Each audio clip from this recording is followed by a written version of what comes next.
Pina-follow ko yung mga protocol natin. Tama nga. Mas accurate kasi sa blood namin. Pag-last pa ako.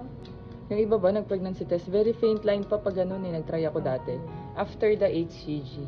Naku, si nurse ang unang makakaalam, si Miles tsaka si ano. Plum charm. Hindi naman na goal ang ano eh, yung magka-baby kami mag-asawa, hindi na ganun eh. Ang goal na ay mabuhay siya. Yan po. Yung mabuhay na yung baby. Kasi ang cute eh, pag nabuhay, no?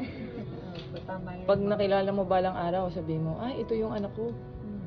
Pinaghirapan ko. Pwede ma'am, na malalim siya. Si Doc naman bahala magsabi sa inyo dito. Oo nga After eh. 40 minutes ma'am. Ang kinakabahan lang ako, baka mamaya 199 na naman. 199 kasi dati. Di ba mag-isa lang na yun?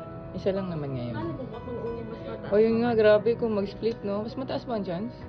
Pero may lahi talaga kaming twins. May lahi talaga kami, hindi ko lang sinabi dati.